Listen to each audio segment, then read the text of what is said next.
Whatever political party you identify with, you are welcome here. Whatever color, culture, or creed you identify with, you are welcome here. If you are vaccinated or unvaccinated, you are welcome here. Now look around. Look around at these faces in this crowd. Take a good look around. This is America the Beautiful. And it's worth fighting for. You are worth fighting for. Your children are worth fighting for. Our freedom is worth fighting for.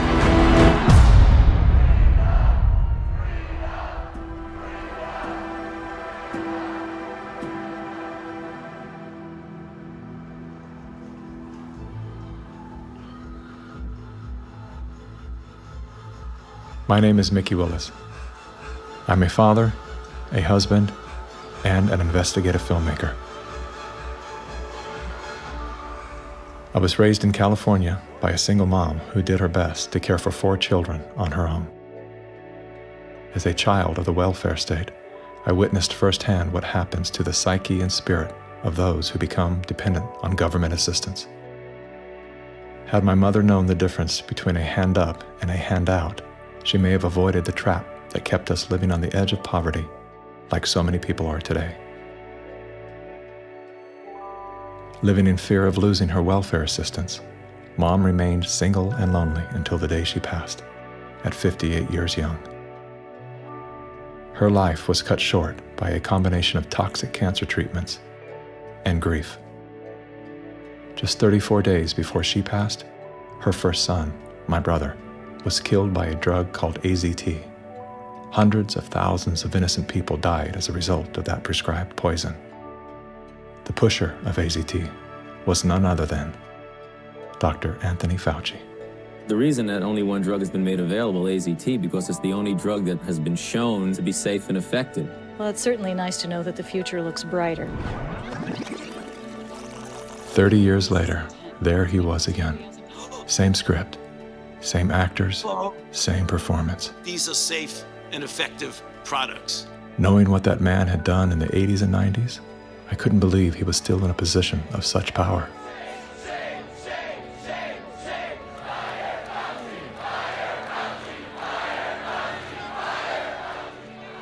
As the world descended into synchronized tyranny, I began to ask myself, how did they get everyone to go along with this? Feels so good. I know. Obsessed with finding the answer, I began studying every moment in recorded history where masses of people devolved into a state of self-destruction. Down that rabbit hole was where I discovered the work of G. Edward Griffin. Gentlemen, again let me say welcome to our home. Since the 1960s, Mr. Griffin has been warning the world of the communist plot to overtake America. Yes, I know. Communism. Mr. Gorbachev, tear down this wall. That thing we've all been told fell with the Berlin Wall. How do you measure such an astonishing moment in history? It was Napoleon who said, "History is a lie agreed upon." Ironically, there's no evidence that Napoleon ever said that. As we're about to discover together, much of our history has been rewritten to serve an agenda that up until recently was invisible to the average person. Average, like this guy. Everyone's talking about the necessity for change right now, particularly here in the US. Over the past few months, as a filmmaker, I've had the honor of documenting the political revolution. That was me in 2016, the year of my political awakening. Come on board the political revolution. I was touring with the Bernie Sanders campaign, creating media to help his grassroots movement grow. At that time, I knew very little about socialism and even less about democratic socialism. As it turned out, I wasn't the only one. So my Bernie bros, how do we redistribute wealth through taxation without expanding the powers of the federal government? Bernie Sanders!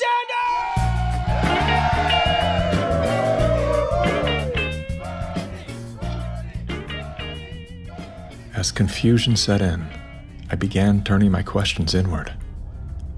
Are they hypnotized? Am I hypnotized? That question, that one simple question, activated some strange sort of faith healing. Suddenly, I could see. How did I not see this before? There were so many red flags. The only solution is communist revolution. The only solution is communist revolution. The only solution is communist revolution. That's right, we need communism. That's what we need.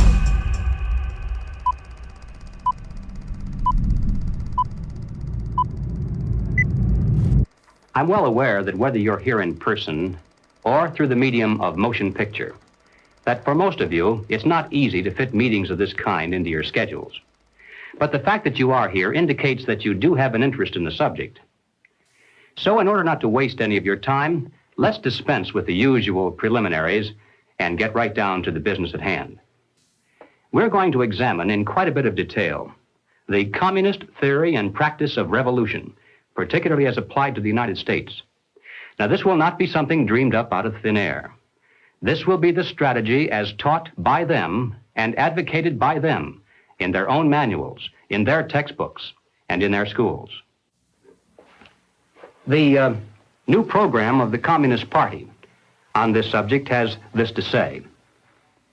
The term socialism describes but the first stage of a new society that in its full development is called communism. Socialism is a transitional stage. Jim Carey, everybody. I went out today and bought me some freedom-friendly Nikes. Yeah, that's right. As a salute to Colin Kaepernick, to Nike, congratulations on your fantastic choice. Thank you so much. Well, it's good to be back in dystopian America. The Republicans are running with the word socialism. They're trying to say... They're trying to scare people. Scare people. It's communism. It's Venezuela, Trump says. We're going to be living in Venezuela. I grew up in Canada. I'm here to tell you that this bullshit line that you get on all of the political shows from people is that it's a failure. The system is a failure in Canada. It is not a failure in Canada. I never waited for anything in my life. I chose my own doctors. My mother never paid for a prescription. It was fantastic. And I just got back from Vancouver, and I keep hearing this, like, Canadians are so nice. Canadians are so nice. They can be nice because they have health care. Because they have a government that cares about them. In Canada, the authorities say it's now a state of emergency. Riot gear swept through Canada's capital. Today, police in Ottawa used batons and pepper spray. You just trampled that lady. Look what you did to her! Medical wait times in this country are longer than ever. The cost of living just keeps climbing. There's a socialist coup unfolding in Canada, and we taxpayers are funding it. In the recent years, a lot of Canadians have been watching their once well-regarded country become what some are even calling tyrannical. A country previously hailed as the most free and democratic in the world. Now, the People's World, the official West Coast newspaper of the Communist Party, ran this rather interesting editorial. What is needed now is an effort that begins to approximate the magnitude of the problem. As a minimum, such a program should demand massive emergency action by the federal government. The federal government has invoked the Emergencies Act. As of today, a bank or other financial service provider will be able to immediately freeze or suspend an account without a court order. If you are involved in this protest, we will actively look to identify you and follow up with financial sanctions and criminal charges. Banks have already started to freeze the accounts of people involved in the protests. Please get out. Immediately get out. Intimidating people in a church during the Passover. Unbelievable. Growing up under communist dictatorship, I have been warning Canadians that that's what's coming. I could smell it. I could see it at every corner. We will not put up with this anymore. We are fighting back. Protests, public protests, are an important part of making sure we're getting messages out there, but using protests to demand changes to public policy is something that I think is worrisome. Okay. So here we have the Prime Minister of Canada saying that, yes, we have a highly functioning democracy and they have the right and freedom to protest. However, if those protests are used to demand change in government policy, then no. The small fringe minority who are holding unacceptable views that they're expressing.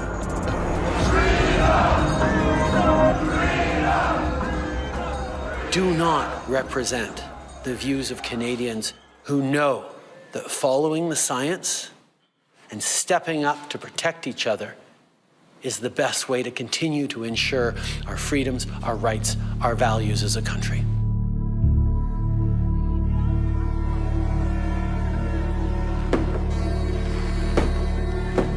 Liberal Prime Minister Justin Trudeau claims to be following the science, but Trudeau's science often comes in the form of this bizarre authoritarian technocracy. I think that Justin Trudeau stepped on the landmine when he weaponized the banking system in Canada against the truckers. Those peaceful trucker protests, their most violent act was honking their horns. And in retaliation, they had their access to their bank accounts, and anybody that supported them in any way had their access to bank accounts eliminated. And at that moment in time, we all came to realize what was really going down. Even with Sun TV watching for any slip, he was asked which country he most admired and referred to China. There's a level of admiration I actually have for China because their basic dictatorship is allowing them. I applaud China for stepping up. I applaud Canada. You can tell what I'm thinking. A prime minister who openly admires the Chinese basic dictatorship, who tramples on fundamental rights by persecuting and criminalizing his own citizens as terrorists just because they dared to stand up to his perverted concept of democracy, should not be allowed to speak in this house at all. Mr. Trudeau, please spare us your presence. Thank you. Canadians know where I stand. This is a moment for responsible leaders to think carefully about where they stand and who they stand with. While Justin Trudeau makes a compelling case study, he is not the only dictator on the rise. Under the new rules provided by the COVID-19 emergency, many other elected leaders were empowered to show their true colors. Interesting how they all marched in perfect lockstep while chanting the same slogans. This pandemic has provided an opportunity. Here we are now with an economy in crisis, but with an incredible opportunity. It's certainly a major crisis, but it also offers us a unique opportunity. Unprecedented opportunity to rethink and reset. The great opportunity for reset. Opportunity for us to reset. For a reset. It's almost as if they all attended the same school of thought and studied under the same professor.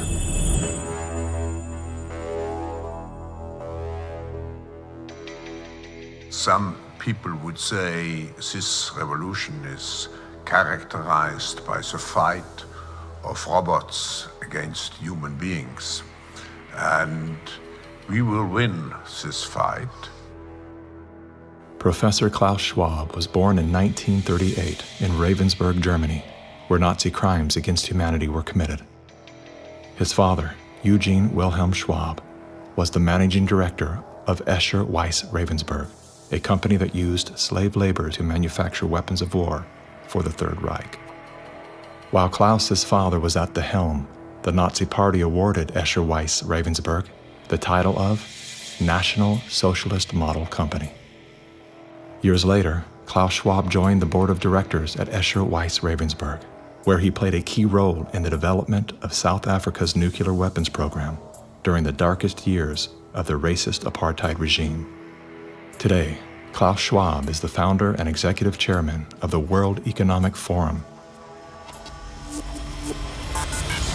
If you'd like to meet the people who are supposed to repair the state of the world, or give a piece of your mind to the bankers who helped get us into this mess, we can tell you where to find a lot of them.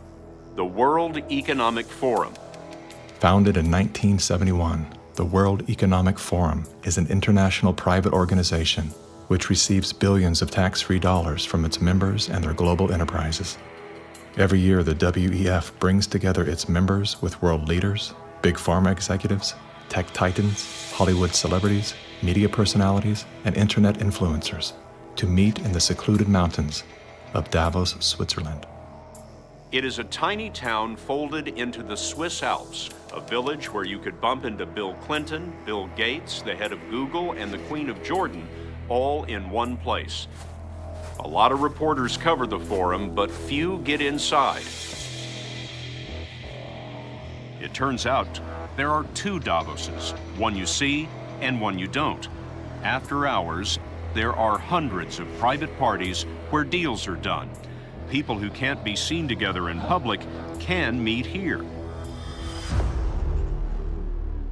Your Royal Highnesses, Excellencies, distinguished heads of state and government, the future is built by us, by a powerful community as you here in this room. Klaus Schwab, the founder of the WEF, is particularly upfront and even proud of his ability to shape and influence world politics. I created the community of global shapers as a means, as a force to shape our common future. And of course, their Global Young Leaders program is a grooming ground so that when they ultimately infiltrate cabinets, We penetrate the cabinets. they will likely tend to govern a certain way. Nobody will be safe if not everybody is vaccinated. The names and the countries he mentioned ended up being some of the most dystopian and authoritative during this pandemic. Names like Ms. Merkel, Vladimir Putin, and so on. Other names, Jacinda Ardern, Sebastian Kurz, Mauricio Macri, Mark Zuckerberg, Jack Ma, Gavin Newsom, Stéphane Bancel, Chelsea Clinton, Leonardo DiCaprio, Sanjay Gupta, Dr. Leana Wen, Alexander and Jonathan Soros, George Soros' sons, and several of the Rothschilds. And of course, Now, who could represent such a world better than you, Prime Minister? In 2014, Klaus Schwab called for the Great Reset, We need a great reset. which he positioned as the solution to the world's most urgent issues.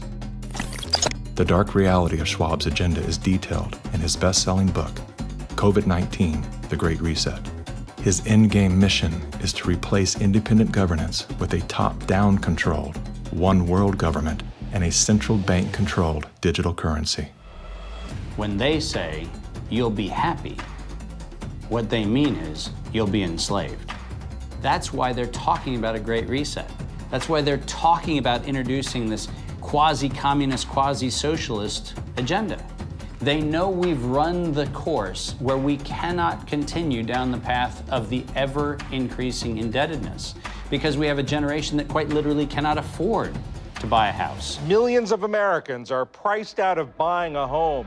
And so it's easy to tell that generation, we're gonna forgive your college debt. Student debt relief. And set your expectations lower. You're gonna rent forever. We're gonna celebrate the tiny house movement. We're gonna do all of these things which sound cool because they're shaping our narrative so that we become capable of expecting less. What we need to do is not expect less. We need to remove inefficiencies so we can experience more. And that's the subtle distinction that the Great Reset is missing. Like most globalists, Schwab regards communist China as a shining model of how he intends to transform the world. We now welcome His Excellency Xi Jinping. China has made significant economic and social achievements under your leadership. Chinese influence on global affairs is growing. The founder of the World Economic Forum, Klaus Schwab, says that this is what motivated the group this year to invite President Xi Jinping to deliver the keynote address in Davos. Schwab said Xi's presence was a sign of the shift from a unipolar world dominated by the United States to a more multipolar system in which rising powers like China will have a step up and play a bigger role. I think it's a role model for many countries. But we have to go one step further. It's a systemic transformation of the world. artificial intelligence, the metaverse, synthetic biology, our life in 10 years from now will be completely different, and who masters those technologies will be the master of the world. Similar to his protege, Justin Trudeau, Klaus Schwab makes a fascinating case study. Yet he too is merely the master of his own world. Economic Forum. Science is replacing evolution by natural selection with evolution by intelligent design. Not the intelligent design of some god above the clouds, but our intelligent design and the intelligent design of our clouds, the IBM cloud, the Microsoft cloud. These are the new driving forces of evolution. Today, we have the technology to hack human beings on a massive scale. And by this I mean that if you have enough data and you have enough computing power, you can understand people better than they understand themselves. And then you can manipulate them in ways which were previously impossible. You know, the whole idea that humans have this soul or spirit and they have free will, that's over. Now, how exactly will the future masters of the planet look like? This will be decided by the people who own the data.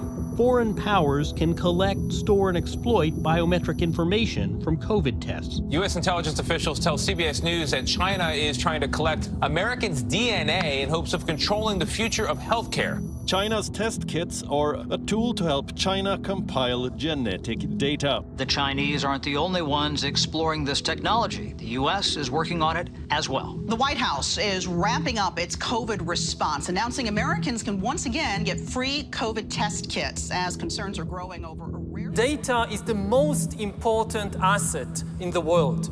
Those who control the data control the future, not just of humanity, but the future of life itself. Everywhere she goes, Ouyang Haoyu is followed. What she buys, how she behaves, is tracked and scored to show how responsible and trustworthy she is. It's called the social credit system. A person's reputation is scored on a scale of 350 to 950. It's big data meets Big Brother, expanding how the government monitors, understands, and ultimately controls its 1.4 billion citizens. A good score brings benefits, but people with low scores lose rights. The cinema names and shames people considered untrustworthy, plastering their details, even their addresses, across big screens. And information collectors are paid to report on their neighbors. The Supreme Court has created a blacklist for so-called bad citizens. Among them is this journalist. He got a little too close to uncovering corruption among high-profile party members. He was blacklisted. He only realized when he tried to buy a train ticket. Once you're blacklisted, you can no longer get a bank loan, start a business, buy an apartment, or even send your children to a private school. By using the mechanism of social credit, we'll be able to establish a blacklist of people. These punishments will serve as a whip to rebuild moral values. And few here are willing to criticize it, something that may pose a risk itself for a bad score and the life that comes with it. It may seem scary, but it's just like that here. We're used to it, and anyway, we don't have a choice. China wants obedient citizens. Criticism or resistance among the population is virtually non-existent. This woman's door was kicked in by police when she refused to go to quarantine. Now, these videos show rows of metal containers which are being used to house COVID-19 patients. Some of them have complained that very little food is left for them in the freezing metal boxes. Chinese government officials now installing fences in Shanghai, blocking people from leaving their homes. For some, Shanghai feels like the world's largest prison.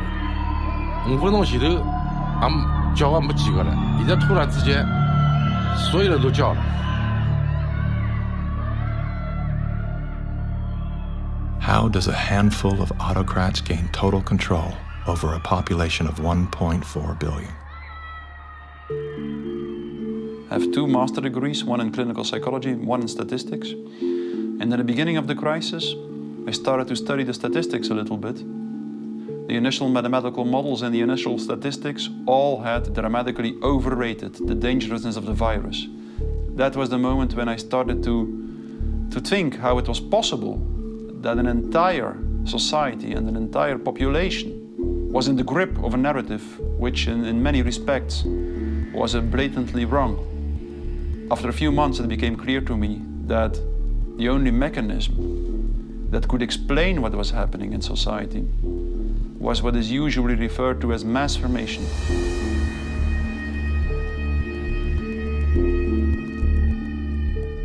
Mass formation is identical to hypnosis.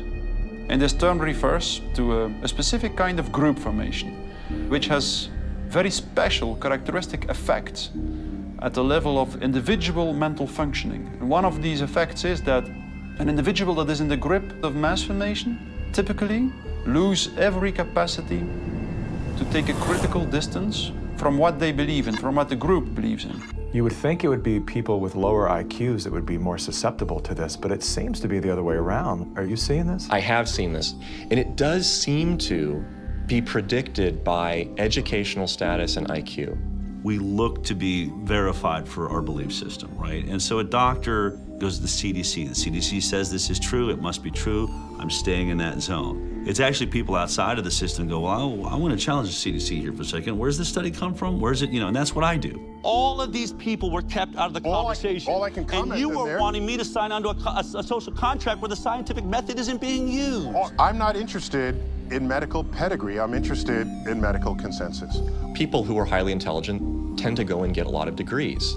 Those people have spent so many years in institutions to get those degrees that they have developed a trust and confidence in not only the educational institutions, but those that support them, which are largely government bodies. And so they start from the place of, if it's told by the university, by the government, it's probably going to be true. What I've learned about science is that it's really they're looking at like a fragment of the world, and it's all they see. It's all they're looking at. The world, they don't see the world. So I think that there's a disconnect between people who are smart and have lots of degrees with actual reality, with the lived experience of nature, of life, that you don't see with people who are actually working with their hands outdoors all of the time. A mass formation typically emerges in a society when very specific conditions are met. First and for all, the most central condition is a major part of the population needs to feel lonely.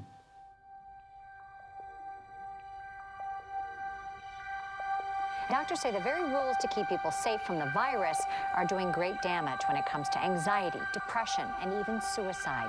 And now everyone is suffering, but children are particularly at risk. The real pandemic here is the psychological warfare that's being waged on every single human being. See, if you take a human being and you put them in a chronic fear state, and you couple that with human isolation, what happens is they psychologically decompensate and live in such emotional pain that they will gravitate in an irrational way to anything that you promise them will alleviate that pain. Once people feel disconnected from their environment, they will typically start to experience a lack of meaning-making in life.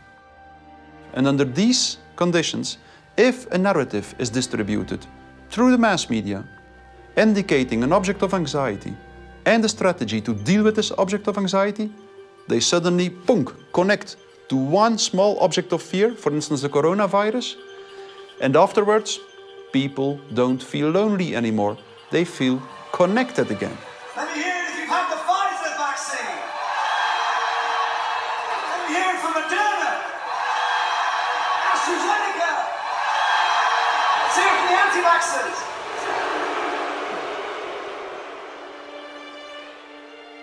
The new kind of social bond is highly problematic, just because the connections between the individuals even deteriorate more, and the bond between the individual and the collective becomes stronger and stronger and stronger, which make them willing to sacrifice everything for the collective. Its health, its wealth, the future of its children, everything. Something else that is really characteristic of individuals in mass formation is that they become radically intolerant for dissonant voices. the people who are not getting vaccines, it's time to start shaming them. What else? Or leave them behind. Vaccinated person having a heart attack? Yes, come right on in. We'll take care of you. Unvaccinated guy, rest in peace, Wheezy.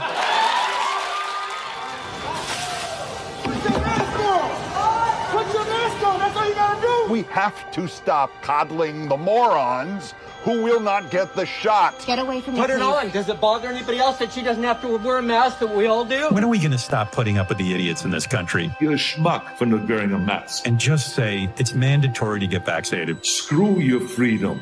People who do not go along with the masses are stigmatized, and in the end, the masses are inclined to destroy the people who do not go along with them. And they do so as if it is an ethical duty to do so. Getting good people to do bad things, harmful things, while thinking they're good things, it's a dangerous place to be because it looks great.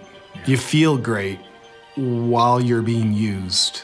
They will sacrifice themselves, and they see it as a virtue because it demonstrates their complete obedience to the cult, to the group, to perform ritualistic behavior which causes them harm. One of the most clear illustrations of this was when the leaders of the Communist Party in the Soviet Union were sentenced to death, often tortured to death. They did not object. They said things like, if this helps the Communist Party, it's my pleasure to do it. That's something that was observed in all major examples of mass formation in history.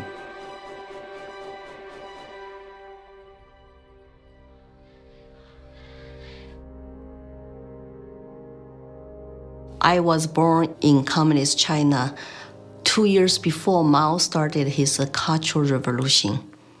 So we had to be indoctrinated and chanting slogans and holding Chairman Mao's little red books to say, long live Chairman Mao, long live Communist Party. Inspired by Soviet Union dictators Vladimir Lenin and Joseph Stalin, China's communist leader, Mao Zedong, borrowed from the playbook of the Russian Revolution. To fight anti-communist forces, Lenin organized a military branch of his Communist Party, known as the Red Army. Following suit, Mao branded his army the Red Guards. However, Mao's soldiers were not enlisted from his military.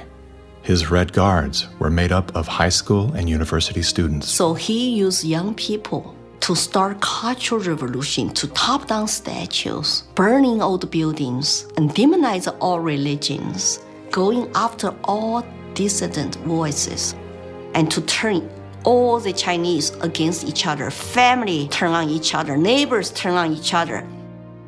Chairman Mao, as he was known, was deeply influenced by Lenin's ideas on Marxism and revolution, and often praised Stalin as a great leader.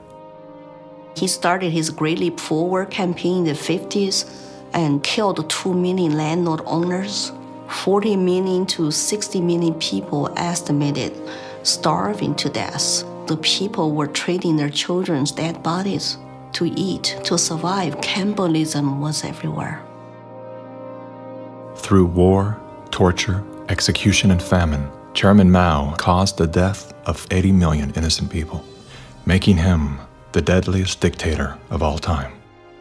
China shaved the heads of women, put them all in unattractive asexual clothes, did the same thing for the men. This technique has been used in the 20th century by every totalitarian regime. The Mao wanted to create a genderless society. That's why girls like me could not wear beautiful clothes and could not do makeup. We have to just look like boys, unisex, no gender. They asexualize the population so that there's no more desire, no more bipolarity of male and female. Everybody looks like an automaton. And then what do? Rather than turning towards one another, they turn towards the state. So the only thing left for me, a child to believe in, is communism. And Mao was the new God.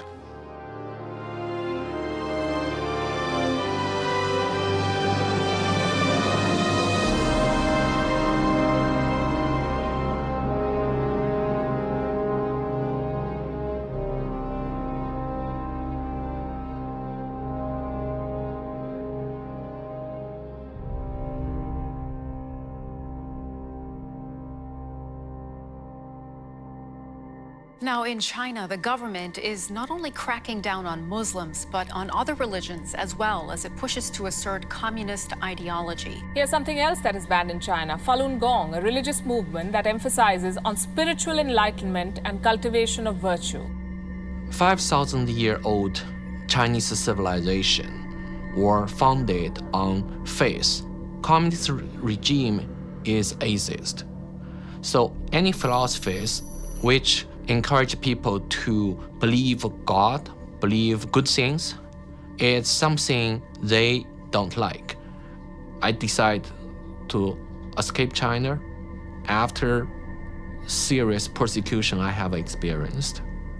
Under this pretext of COVID-19 coronavirus, the Chinese Communist Party has intensified its persecution. We were arrested several times and detained in various detention and brainwashing centers. Over the past few years, a vast network of camps has been built across Xinjiang. A series of classified bulletins show how easy it is to be singled out by the Chinese government for education and training. The U.S. Defense Department says as many as 3 million are being forcibly detained in re-education and forced labor camps. China calls them thought transformation camps built to prevent extremism from spreading, but reports indicate they're more like prisons. When I was detained in a detention center, I was handcuffed and hung over a radiator pipe with my toes barely touching the ground. And I was hung over there for 3 days. The CCP guards brought 4 male detainees into my cell and began one of the worst experiences of torture. And on the brink of death, I realized I could do nothing but turn to my belief. So I prayed to be saved. Moments later, one of the 4 male detainees suddenly fainted on the floor, which interrupted the torture.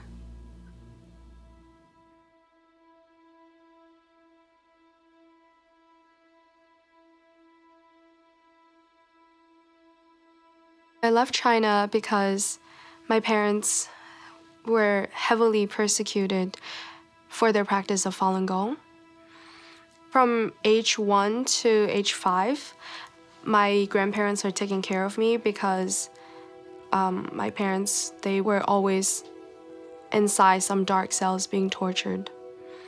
My first clear memory of my mother, I was brought to a brainwashing center and saw her being tied up to a chair with like people behind her guarding her, and she had a very thick plastic tube inserted into her nose, and she was being force-fed at the time. She just looked like she was in so much pain, and I was 5 at the time. It's just very traumatizing.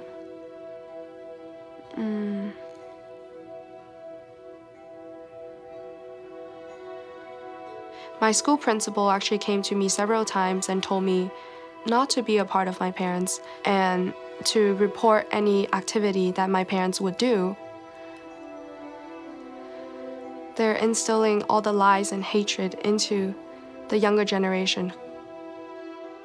The young people are used today to do the American Cultural Revolution, to turn the kids basically not to trust their parents anymore.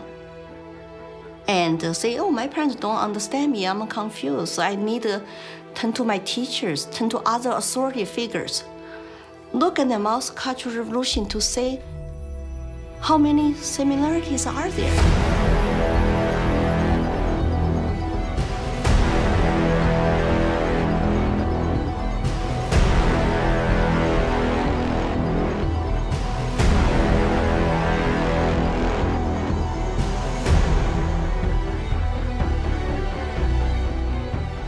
Communism will win.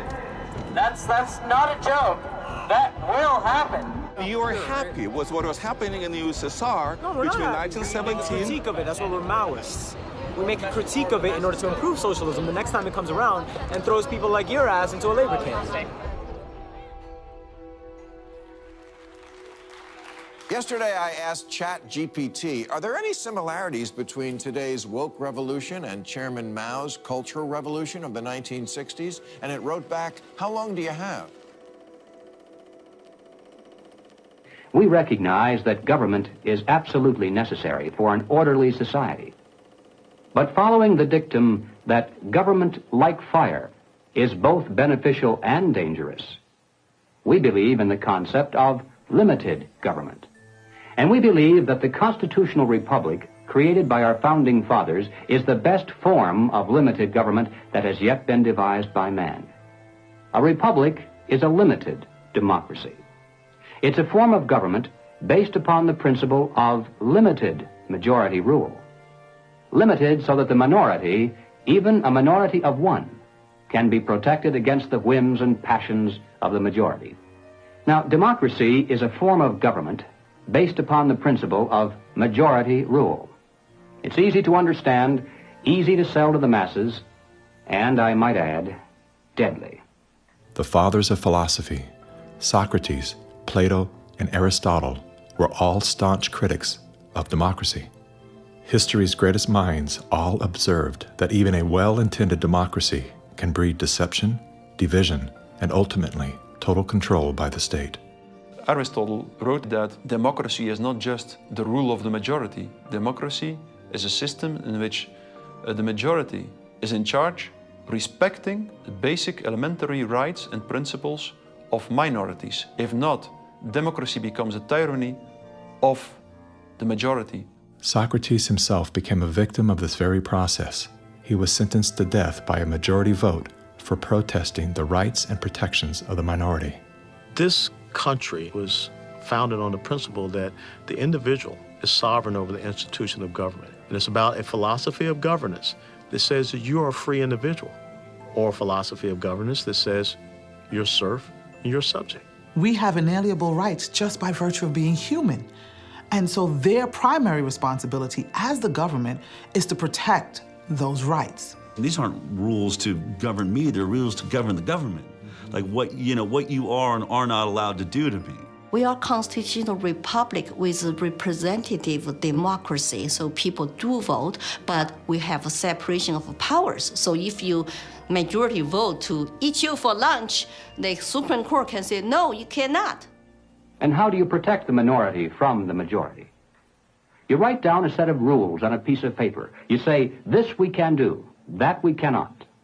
At the top of the paper, you write the word Constitution. And then everyone agrees to follow the rules no matter what the temptation. And when you're finished, you've created a constitutional republic. It was Thomas Jefferson who said, "The republic is the only form of government which is not eternally at open or secret war with the rights of mankind." Now, we hear a lot of talk today about right-wingers, left-wingers, extremists, and moderates. The political spectrum concept, if it has any meaning at all, is a measurement scale showing all the variations in government. Now, the extremists at the zero end would be those who advocate no government at all, the anarchists. The extremists at the other end would be those who advocate total government. And who are they? Well, the communists, of course, but also the Nazis, the fascists. No matter what they may call themselves, if they advocate total government control over the people, they are all, by definition, totalitarians. The debate is not between conservatives and liberals. It goes back in history long before those words were ever invented. The opposing points of view properly are identified as individualism versus collectivism. The individualist believes that the rights of the individual must not be obliterated by the desires of the collective or the group. The collectivist, on the other hand, believes that the group is more important than the single person within it, and that the individual must be sacrificed if necessary for the greater good of the greater number. The individualists believe that every man has a personal and direct responsibility to provide first for himself, next for his family, and then for those outside his family who may be in need. The collectivist, on the other hand, declares that the individual is not personally responsible for charity, for raising his own children, providing for his aging parents, or even providing for himself, for that matter. This is a group function of the state, of government itself. Everything we talk about, socialism, communism, globalism, and Nazism, guess what? It's all collective society. Collectivism on an international level is essentially known as globalism, which is often promoted as a framework for unity and sustainability. Under the guise of philanthropy, the leaders of the globalist movement leverage every possible crisis to advance their plan to replace national sovereignty with a one-world government. We are confronted with so many crises simultaneously. What does it need to master the future? It is the globalists who are behind the destructive new methods of control, like ESG, the acronym for Environmental, Social, Governance. Similar to China's social credit score, ESG is a ranking system that tracks a company or country's carbon footprint, as well as its commitment to diversity and inclusion. A low ESG score can lead to severe consequences, including reputational damage, legal and regulatory actions, and loss of investors and bank credit lines. Within the last decade, numerous nations and thousands of major brands have been coerced to adapt to the ESG program, and today, many of them are paying the price. In 2018, the World Economic Forum published an article on its website entitled, "How We Will Make Sri Lanka Rich by 2025. That article was removed once it became known that food prices in Sri Lanka had nearly doubled and that millions of their citizens were facing starvation. Now, what caused this? Farmers protested and asked the government to work with them on slowly improving farming practices to be more environmentally friendly rather than implementing harsh bans. But the government was more interested in maintaining a high ESG score with its creditors like BlackRock. As a result, food production dropped drastically, with farmers expecting crop losses of 85%. The country had to begin spending money on importing food when it was previously self-sufficient. Sri Lanka is a cautionary tale. What's happening there could be a foreshadowing of what's in store for us if we don't take heed and learn some lessons. The Dutch government was one of the first to sign on to the ESG system. Dutch farmers pleaded that the rush to adapt to extreme new regulations would result in the destruction of the country's food supply. The Netherlands is the second largest agriculture exporter in the world, earning the title of the tiny country that feeds the world. A collapse of their system could trigger a global food crisis. Yet, the Netherlands Prime Minister continued to persecute Dutch farmers until they were forced to revolt. Where do you find still such a prime minister in the world? You find it in the Netherlands, and it's Mark Rutte. And remember, too, the Netherlands is the pilot program of the World Food Hubs, and the World Economic Forum has assigned to the Netherlands what they call this Global Secretariat, using, ironically, a communist term for it. Klaus Schwab's golden pin-up boy, Prime Minister Mark Rutte, is busy fulfilling the agenda of the World Economic Forum's Great Reset by turfing farmers off their own land. Perhaps the most important lesson I've learned in my years as Prime Minister of one of the world's most outward-looking trading countries is that national interests are often best served by international cooperation. Schwab has sold this idea because they're up against the wall. Okay, you have all these governments that are basically broke. So what will happen is if they defaulted, then all the people have lost their pensions, they've counted on it, and they're going to be storming their palaces with pitchforks. Schwab has sold the idea that, well, we go towards Marxism and you can still retain power. None of these net zero climate schemes work without massively disrupting or even destroying the lives of the little people. If you think about what created wealthy people wealthy throughout the many years of our human history, was the ownership of land. And you have governments right now that are looking to take ownership of real estate, and it's happening everywhere. And you have this movement of individuals kind of going like, hey, like, people should never profit off of real estate. And unfortunately, that ideology is what the government is using to take control. If we look at data from 2001 to 2015, there is a slow and steady trend towards more corporations owning single-family homes, apartments, office spaces, and less individuals actually owning real estate. Blackstone Group actually recently raised a record of $50 billion to take homes from American families. During the pandemic, when all people were ordered to lock down indoors, why did governments around the world make exceptions for mass protests? We've all heard the term fire sale. In this case, it's not a metaphor. When a community is damaged by protests, the value of local properties plummet. Investors then gobble up the devalued real estate for pennies on the dollar. In many cases, the leaders of the decimated communities receive kickbacks for allowing this transfer of wealth. Big companies and investment firms swooping in and buying up some of the only affordable homes in your neighborhood. The more you have individuals not own their own home, the more you have individuals not financially independent, creates more dependence on big financial corporations that profit off of mass people. So we are going towards a world where the people are owning nothing. I always say, like, if we don't own anything, well, who does? Bill Gates, business magnate, software developer, philanthropist, nation's largest farmland owner.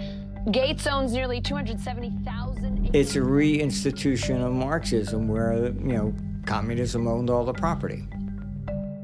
In his Communist Manifesto, Karl Marx wrote, "The theory of communism may be summed up in a single sentence: abolition of private property."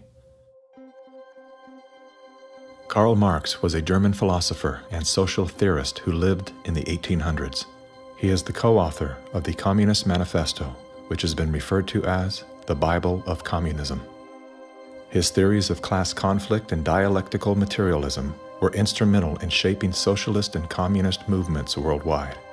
Joseph Stalin, Vladimir Lenin, Leon Trotsky, Mao Zedong, Che Guevara, Fidel Castro, Kim Jong-un, Hugo Chavez, Nicolas Maduro, and many other communist revolutionaries have cited Marxism as the foundation of their political ideologies. Marx rejected all concepts of God, as well as the traditional family. According to members of his own family, Marx was emotionally, verbally, and physically abusive. His wife, Jenny, was plagued by depression, which was compounded by Karl's adulterous impulses and his inability to provide for his children. Despite his privileged upbringing and formal education, Karl Marx was often unwilling to work and instead relied on the financial support of friends and family.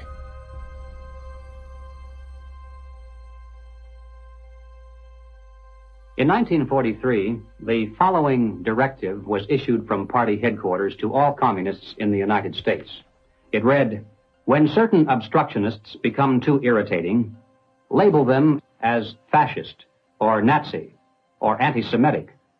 In the public mind, constantly associate those who oppose us with those names which already have a bad smell.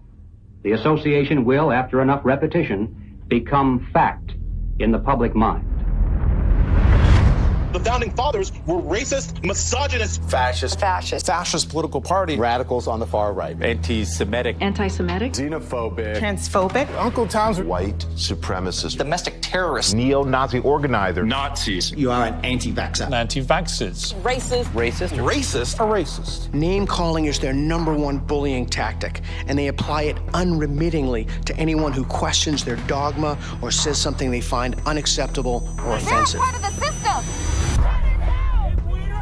As early as 1928, the communists declared that the racial differences among our people constituted the weakest and most vulnerable point in our social fabric. By constantly probing and straining at this one spot, they calculated that eventually the cloth could be torn apart and that Americans could be divided, weakened, and perhaps even set against each other in open combat. They said in no unmistakable terms that the Negro people, because of their social status and their predominant working class composition, offered greater revolutionary possibilities than any other cross-section of the population. How do we get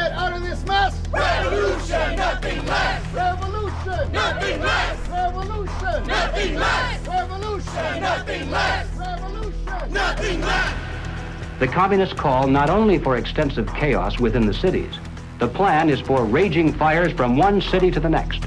The average American may say, soft and decadent, when he sees billows of black smoke rising from one horizon to the other, when at night the only light he has to see by is the flickering red from flames leaping into the sky, he'll become paralyzed with fear and panic and do nothing to interfere with the guerrilla bands as they strike at the community's power centers. To justify violence, they have to be able to claim that they're liberating people. And if people are to be liberated, then it's necessary to go through the motions, at least, of pretending that they have a right to form a nation of their own. The Communist Party called for their liberation, to break away from the United States and to set up their own nation within our borders. Activists now control a barricaded area. It's been called an autonomous zone. They want it to be free of capitalism, state authority, and police. To take the United States, all of the United States, it'll be necessary, they say, to involve white people as well as black, and in general, to escalate the revolution in America from race war to class war. Feed the rich and feed the poor. This is class war. Now, when they talk about pressure from above, they mean using their people and their influence within the very government marked for takeover to bring forward official recommendations for legislation. The recommendations, of course, are offered supposedly as solutions to national problems, but when passed into law, their only real effect is to vastly increase the power of government and to move the country that much closer toward the ultimate goal. The pressure from below, then, involves using their influence over the various mass membership organizations of the country to create the appearance of great popular support for these recommendations. Of course, the members of those organizations must never suspect that they're being used to promote the communist program. Now, the silent majority, the average person, is caught right in the middle. He looks above and sees highly respected spokesmen for government calling for socialist legislation. He looks below and sees mobs of demonstrators shouting for the same thing. He says to himself, has everyone gone crazy or is it me? Now, he's still in the majority, of course, but he doesn't know it. He thinks he's helplessly outnumbered, and he bows to what he thinks is the democratic will of the majority. Here's an interesting thing I've noticed is even with a lot of these ideologies, right, with what people call these days, woke, if people were these horrible, awful, bigoted, racist, xenophobic, white, but it wouldn't even work. The only reason it even works is because people are so compassionate that I want to make sure I use the right words and I say the right phrases. So you're actually weaponizing the fact that people are decent people, and you're taking that compassion and you're targeting it at, this is the group of people who you should be angry at. They weaponized human compassion. We mustn't kid ourselves into thinking that the communists have placed their agitators only into the black communities. They're working both sides of the street. They want hatred, violence, and bloodshed between the races, and they don't care how they get it or whom they use, even children if necessary. My young comrades. Hi. This is my way of figuring out if you've been tainted by the patriarchy. Patriarchy? Oh! This looks creepy. It looks creepy. Why? There's just this thing about white people that just makes me be like... Oh, looks like Donnie got a full cookie. Because he's a white man. Say it with me. Structural racism! Yeah! You may have wondered why the Communist Party has been a staunch supporter of the drive to place a black studies curriculum into our high schools and colleges. The reason becomes obvious the minute you take a look at the textbooks and the study guides.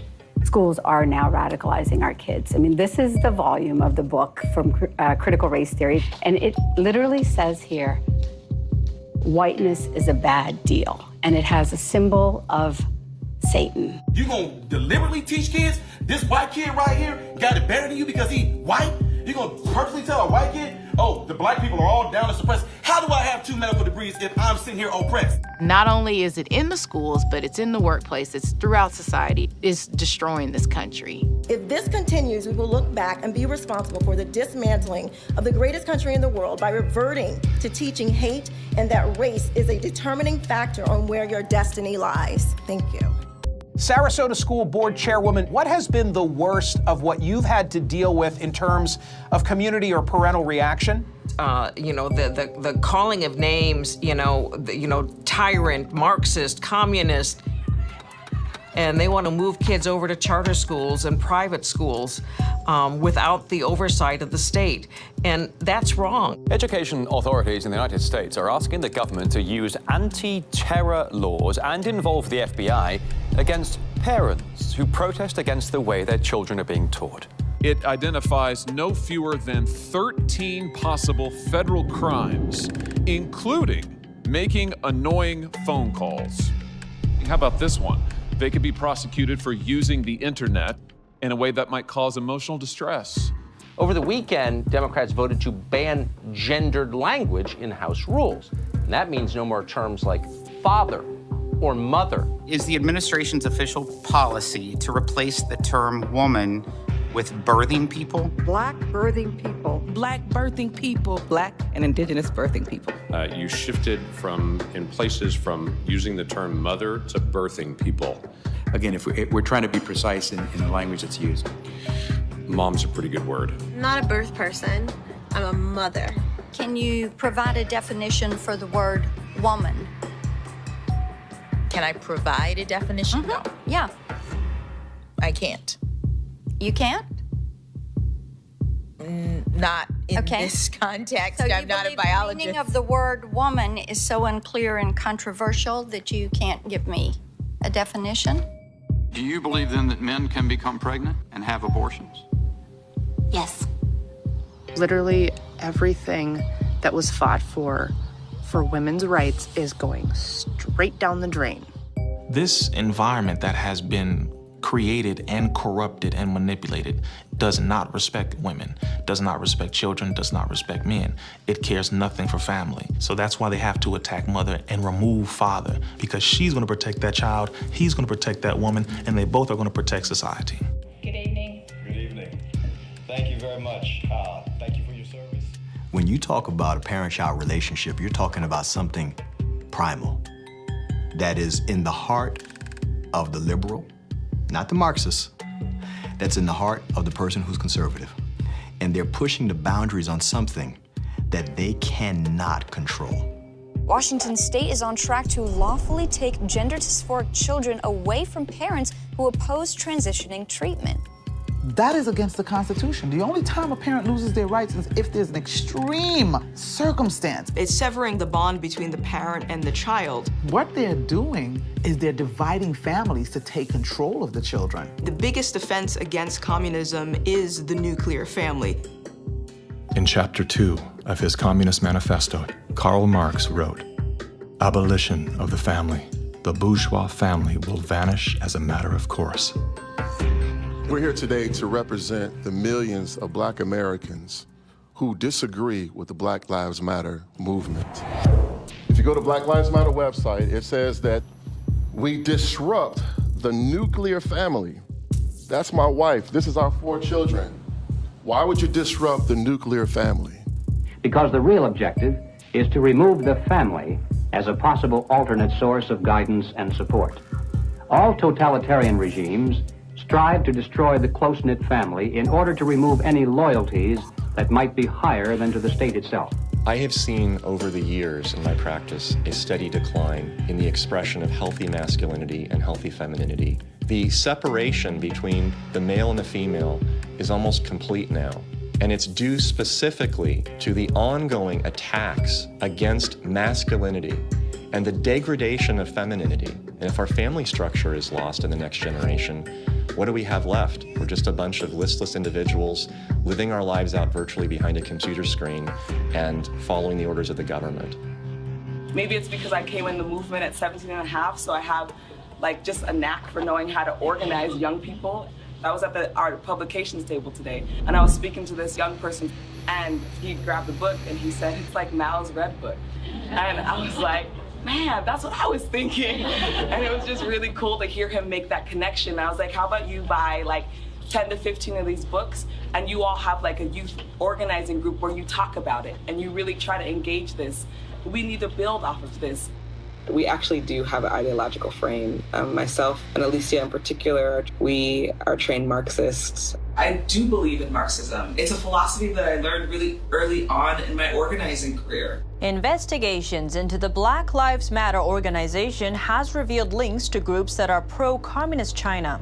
The self-proclaimed Marxist Black Lives Matter co-founder Alicia Garza also owns the Black Futures Lab project. Yet, all would be lost for the Black Future Lab if not for the Chinese Progressive Association. Donations to the Black Futures Lab don't go directly to the foundation itself. The Chinese Progressive Association gets them instead. Through forensic investigations, we now know that the 2020 BLM fiery but mostly peaceful protests were organized and partially funded through a network of pro-communist organizations. One of the groups is US-based Liberation Road, which was founded by a faction of the Communist Party of Vietnam. Liberation Road is allied with the new communist movement and has direct ties to the Chinese Communist Party. The San Francisco-based, communist-rooted Chinese Progressive Association formed a sister company called Asians for Black Lives to serve as a bridge between BLM and the Chinese Communist Party.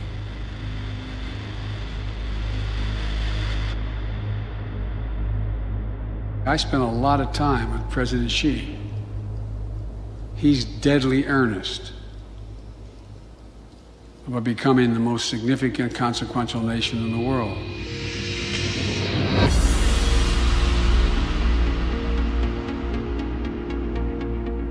When we speak of China, it's important to distinguish between the people and their oppressive government. And while the Communist Party of China is undoubtedly America's greatest foreign adversary, it's crucial to recognize that the most urgent threat to the future of the United States resides within its own borders. We're so used to thinking in terms of the old-fashioned concepts of warfare, we fail to realize that the favorite weapons of communist conquest are instead propaganda. Do you know who the greatest propagator of disinformation in the history of the world is? The U.S. government. The slanted view of history. History has been written to tell us a certain story. The 1619 Project is trying to reframe that story. What these people are doing is subverting young black minds to think that the Revolutionary War was fought in order to preserve slavery. And it's based on something that simply isn't true. The tactics of internal subversion. I thought that America was racist. I thought it was patriarchal. I thought our capitalist society was just a means of exploiting people. And I thought all these things because that is what I was told. The preaching of hatred to incite civil disorder. I want to tell you, Kavanaugh, you have released the whirlwind, and you will pay the price. A California man is facing federal charges for the attempted murder of Supreme Court Justice Brett Kavanaugh. Treason, blackmail, the smear. This is the first time Assange is being questioned over the rape allegations. The LA Times ran an article calling Larry Elder a black white supremacist. All committed by soldiers who wear no uniform and who claim to be loyal citizens of the target country marked for conquest from within. World War III that rages around us right now is a political war, an economic war, a psychological war, a spiritual war. As a matter of fact, the bomb, as a psychological weapon, is being dropped on the American people every single day. You probably assume you're safe. That could be a deadly mistake. Bracing for food shortages. And labor shortages. Shipping delays. Supply chain disruption. A new coronavirus variant. The worst virus variant. Ultra transmissible. It can kill you. It can kill you. A surge in crime. A surge in crime. Acts of terrorism. Domestic terrorism. White terrorists. White supremacy. Mass shootings. And nuclear conflict. World War III. World War III. Vladimir Putin. Russia. Environmental doom. Fire, storms, and deadly floods. I don't want you to be hopeful. Science tells us we have 9 years. This storm will kill you. I want you to panic. It is promoting fear. It will kill your children. Feelings of fear. It will kill your pets. The world is a very terrifying place. Unless you get lucky. I want you to feel the fear I feel every day. Walk me through, if you would, what happens scientifically inside our minds when we're in a state of fear, and then how that affects our external choices and the direction of our lives. This is well known and well researched in the psychological literature and the psychiatric literature, that when someone is afraid, when someone is in a state of fear, that person cannot think rationally. You resort back to a more primitive way of making decisions, which is highly emotionally driven. And when you're placed in a chronic state of fear, as we have been, you end up in a, what I would call a traumatized state, meaning that you're not just momentarily scared, you are frozen. You have seen your ability to think critically suspended. The issue is not about COVID or vaccines or anything else. It's not that. That is the polarizing impulse that gives rise to our general sense of ill at ease, which then amplifies our willingness to fall for reflexive classifications like race or, the isms that we want to fight about. The more we can distract people by creating the illusion that says everything is fearful, the more we can manipulate the population. We were groomed for decades to be fearful, whether it was drop and cover. We must be ready all the time if the atomic bomb explodes. Duck and cover. To protect against the threat of nuclear annihilation, or more recently, the impending ecological collapse of our planet in 12 years that AOC and Greta Thunberg keep warning us about. The world is going to end in 12 years if we don't address climate change. How dare you? All of these fears are grounded to some degree in reality. They're not completely invented, but they are exaggerated so greatly that we cannot actually reason through them anymore. When people are afraid, they won't just accept authoritarianism, they'll demand it. They will demand it. Somebody do something. Somebody take charge and tell me what to do. Like, where do I stand? Where do I walk? What do we do? What are the rules? And again, people in power always use that, right? Where they say, never let a good crisis go to waste. We can take this and we can now enact policies that normally we wouldn't be able to get away with. Maybe in a couple of decades, when people look back, the thing they will remember from the COVID crisis, this was the moment that we agreed to be surveyed all the time. And maybe even after the event is over, maybe we can still keep 30%. And over time, multiple crises, suddenly you have a government or an individual who has far more power than they're actually supposed to. The leaders of the mass, the people who pronounce a narrative in public space, usually are hypnotized themselves. They believe they need to reshape society to be able to deal with the challenges society faces. And they believe so fanatically in that ideology that they think it's justified to manipulate and cheat and to use all kinds of narratives to convince people to go along with that ideology. We're going to go visit Mom. I'm going to bring the home family to see Mom. No. We will shut you down. We will cite you.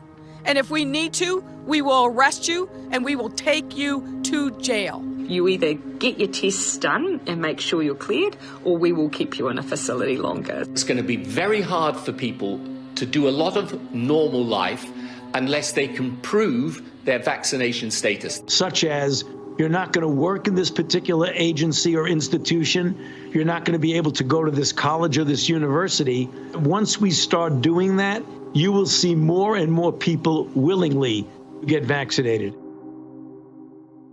If the fear of losing your job, your friends, family, and future isn't enough to coerce you into submission, perhaps these incentives will entice you to willingly comply. It's everything from cash prizes to college scholarships. Now offering kids 12 and up limited edition Avengers comic books. Thousands of prizes available, including cruises and Super Bowl tickets. They're giving away Ford F-150 trucks. They're giving away shotguns and hunting rifles. Marijuana dispensaries are giving away joints for jacks. Krispy Kreme announcing this week a free donut. And yes, free beers. That's right. Get a shot and have a beer. Today could be your lucky day. California's vaccine lottery. One grand winner to take home up to $5 million if you get vaccinated next week. They made it exciting, right? There's a reason people go to Vegas. It really could be somewhat lucrative if they aren't already persuaded. 13-year-old Joshua says one of the best parts of getting a shot at Mickey D's, lunch on the house. Just think of this when you think of vaccination. Vaccination. If you need luck with love, dating apps are offering incentives too. A Vienna brothel is providing COVID-19 vaccinations and giving those who take up the offer a 30-minute session with a, quote, lady of their choice. We have finally found the one thing that makes us all more attractive, a vaccination. To love one another, as Jesus said, get vaccinated, get boosted. Do you think that it's being posed as politics, but it's behaving like a religion? Because it's acting like a religion. Yeah. It's dogmatic, it's absolute, it's if you do not believe in it, you are condemned to hell. Maybe this is a new religion. God did answer our prayers. He made the smartest men and women, the scientists, the doctors, the researchers. He made them come up with a vaccine. That is from God to us. And we must say, thank you, God. Thank you.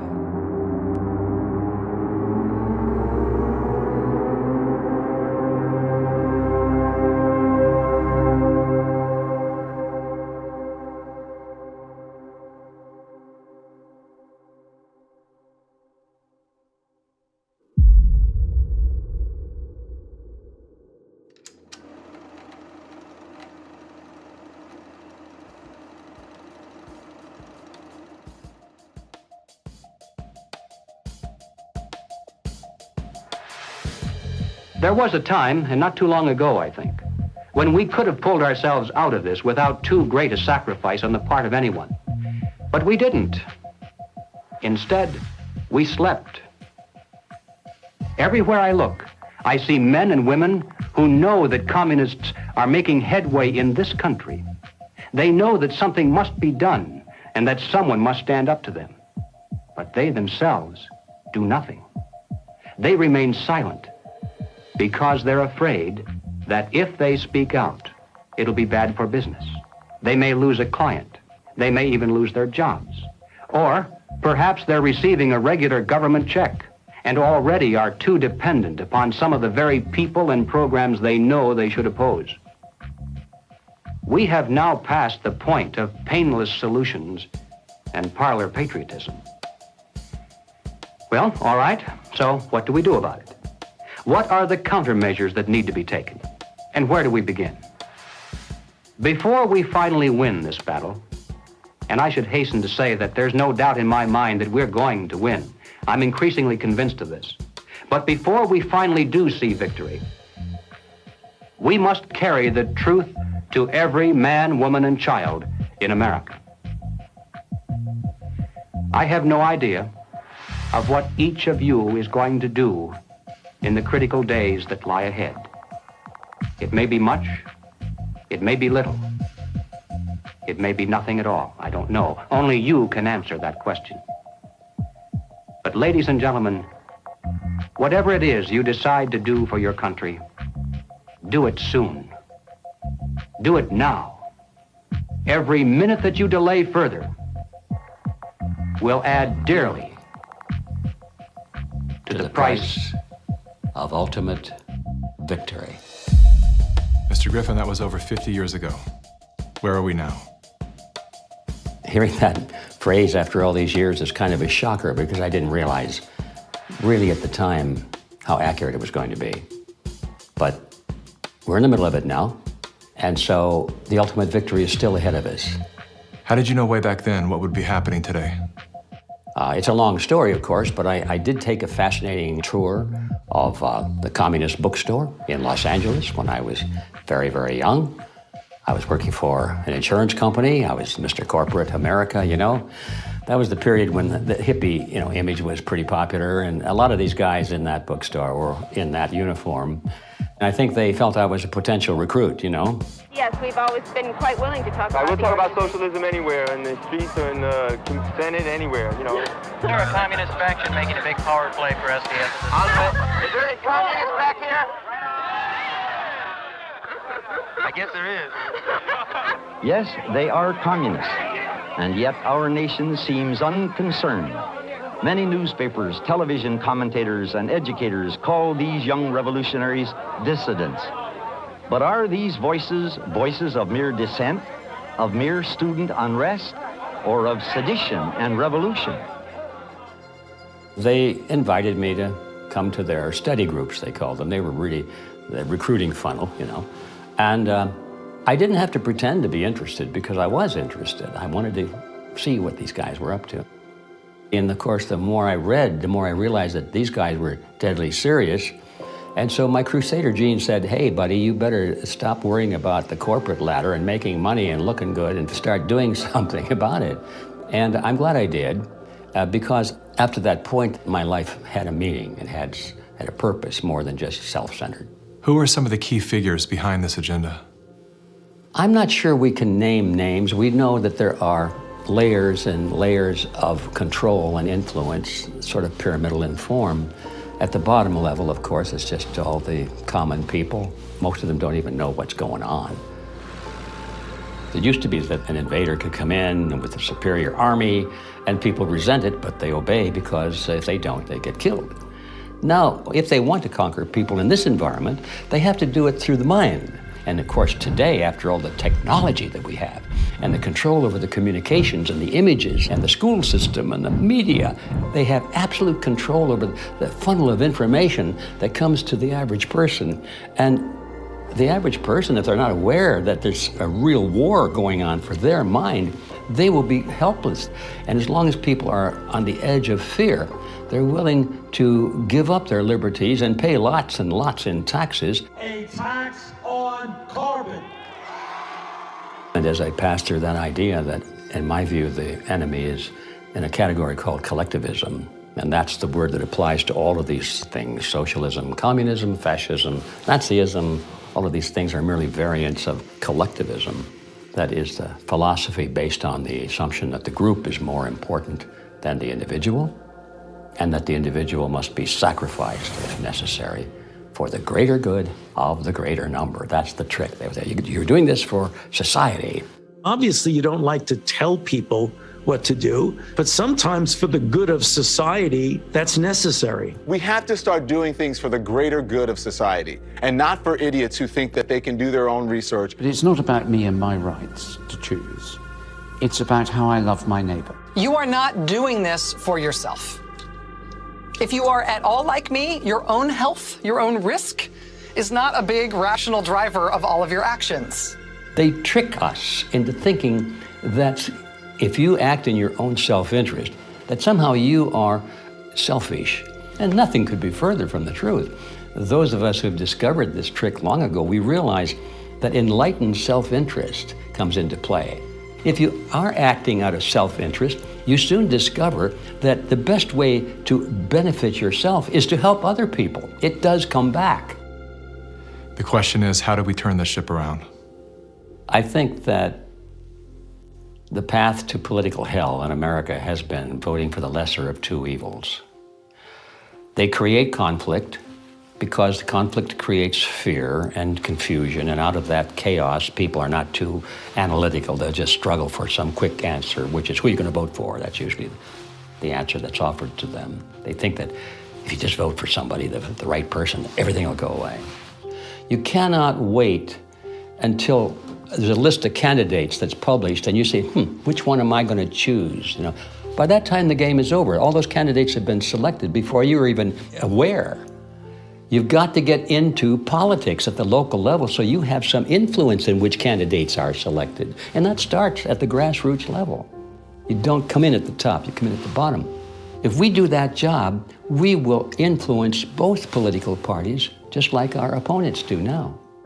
There is actually a way forward and a way out, but it's going to require work, and it's also going to require that we acknowledge that we have wronged ourselves, that we are part of this problem. It's not the government that caused this. The government facilitated it. What caused it was our being asleep at the wheel. Without taking accountability, we cannot move forward. The masses of humanity have been slapped awake in a very short period of time, to where now it has created a domino effect of awareness all across the planet. People cannot go back into the matrix now. They can't. A lot of people are trying to, and they can't. We have the right as citizens in this country to abolish government and create a new one. And that is the authority that has been given to us. It is written in our documents. the Declaration of Independence, the Constitution of the United States, the Declaration of Human Rights. We have indelible rights, and the basis of those rights are our freedoms. And if we don't have that, we don't have life. And so we have to awaken, we have to arise, we have to fight. The natural rights of every individual is life, liberty, and property. And establishing a country on a premise that had never been established before, that the individual is sovereign because their rights are endowed to them by a sovereign God. This which has happened can only be described as divine, which is why we're the nation. Our ideology, our way of life is always under this relentless attack that we have defeated over and over again, and we will defeat it this time. We're all fighting with each other, and the way that we combat that is doing the opposite of what these war overlords want us to do, which is fight with each other. We should be learning how to forgive and inviting other people to the table even if we disagree with them, and extending grace to one another even if we know that they've done something that we totally disagree with, because that's how we ultimately are going to heal as a nation, is understanding that we all come from different walks of life and we all live here together, and let's start talking. The only real problem that's existed in the world, it's division. It's that people are not getting in rooms, willing to speak with one another, see each other's hearts, and get to know, hey, what do you believe? What do I believe? And is there a way we can actually work together to solve these problems? And I'm willing to bet that most of the Gen Zers would say yes. That's what we need to do right now, and that's why I'm glad we're at the age that we are, because we can be leaders of that conversation. When I started to realize, like, wow, freedom's a polarizing concept for some reason. Thought this was America. Is this America? It is? Okay. World's different than I thought. So my fear was, I could lose everything. I could lose my audience. I could lose my business. But I knew, especially having a son come into the world, I am imprinting something on his beautiful, innocent, fragile psyche and heart. I'm imprinting the man that I am, or I'm imprinting a hollow shell of the man that I refuse to be. And I knew in that moment, I'm willing to risk losing everything to do that. I would rather pick up cans on the side of the highway to feed my family than to live out of alignment with my truth and betray my son. Just say no. Rise up in a nonviolent way. They can't imprison everyone. They can't fire everyone. But they can fire individuals that are separated and don't work together and give in to the fear. And don't sacrifice your future for a few conveniences now in the present. You should sacrifice maybe the present conveniences so that you're going to have a future. The media has done a good job at stripping from us our ability to think on our own and for ourselves. If we can get back to that, I think that we can build a stronger America.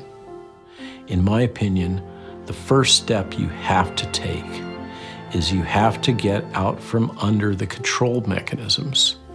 And that means blow up your TV, don't listen to the fear porn, and set yourself free of debt, which is what controls you and controls everything around you. It is the weapon that is used. The most important thing is always that the dissonant voices continue to speak out, and, also extremely important, that they don't start to form a mass or a crowd themselves. Because that happens very easily as well, Once a large-scale mass formation starts, the people who do not go along with them feel threatened, and they can start to form a mass themselves.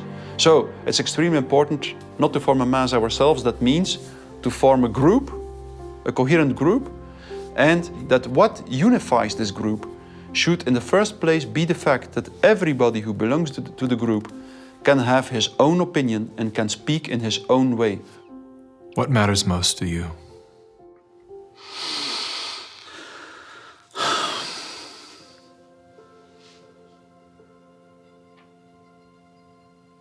I think what matters most to me is freedom. Freedom. I want as little laws as necessary to keep us from killing each other. I mean, I get it. There's crazy people out there. We have to find a balance. In the end, I want my children to live in a world where they're free to dream, to take risks, to fail, to succeed. Hardship strengthens us. We wouldn't have had the American Revolution and the beta model for the American Constitution, the beta model of a republic in the modern world, unless the tyranny of King George had been unbearable. All the good things in life usually are a result of some kind of a rebound against something that's very not good at all, very painful. I mean, I think about if someone had jumped in there and taken away my failures. I can't do what I'm doing now if someone had kept me from really hurting, really learning lessons that were hard to learn so that I would never make that mistake again.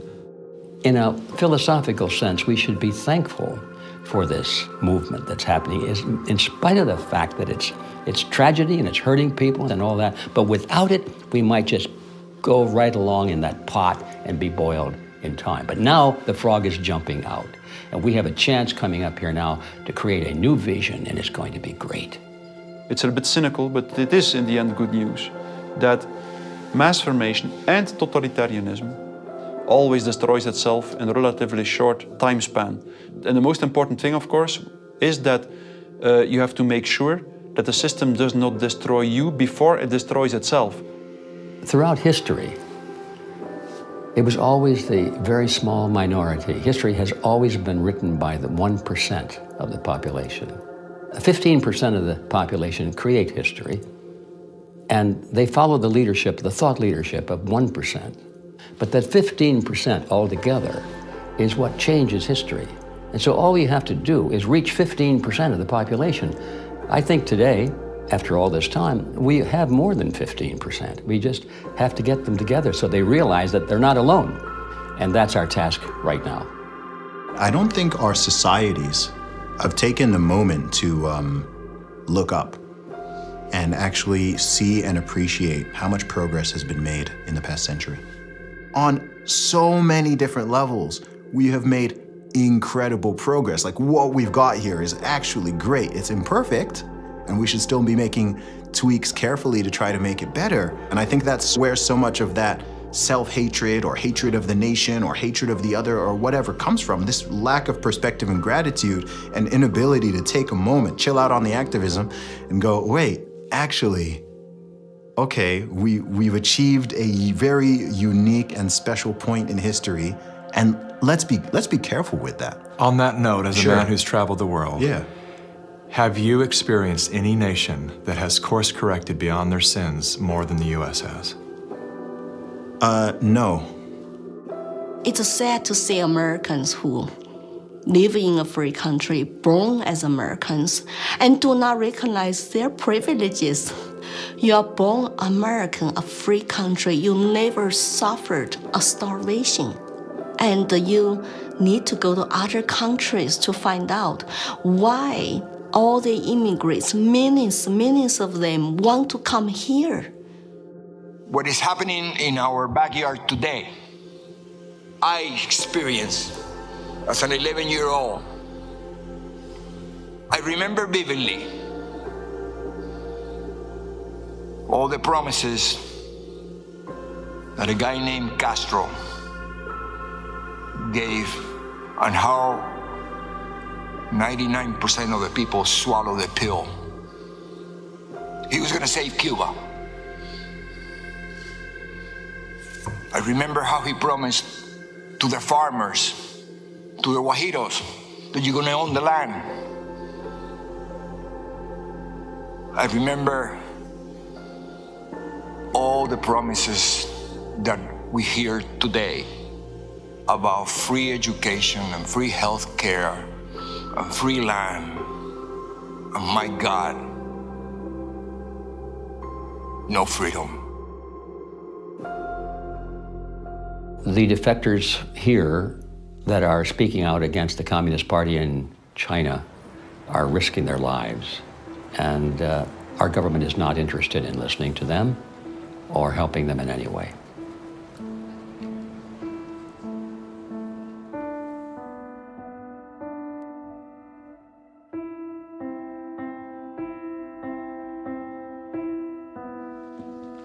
I have been in America for 10 years. I saw a lot of Americans with wonderful hearts. America is a beacon of freedom. I'm happy living in this land to practice my religion and to have a peaceful life. That's my hope. America's last stand on earth for freedom. If we lose this country, the world will be a very dark place. I have 3 children in this country. I want to protect their American dream. So here I am, you know. I've noticed that every time you speak about America, your eyes fill with tears. I do love this country. No place to go. And I just hope people can hear my stories. For past 5 years, I've been telling the same thing. I have no political agenda here. I just want to live American dream and my children live American dream. Sorry about that.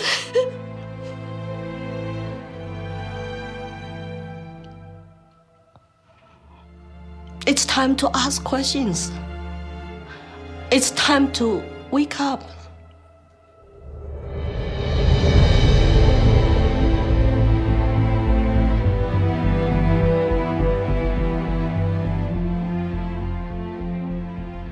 We've been brought together in this moment to face the urgent choice between dehumanization and rehumanization. Dehumanization requires us to do nothing. Nothing other than to allow that process to continue to the point of no return. Rehumanization, on the other hand, requires action. One action: to remember.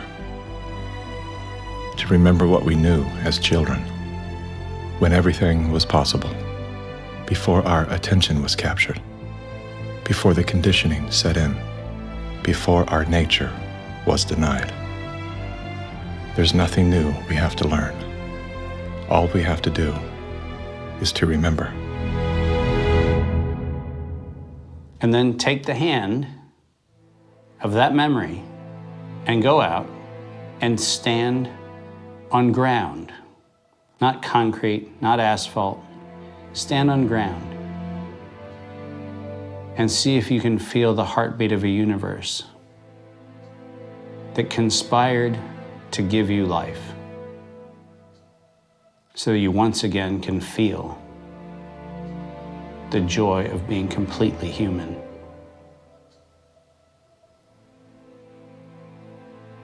And then never forget that moment.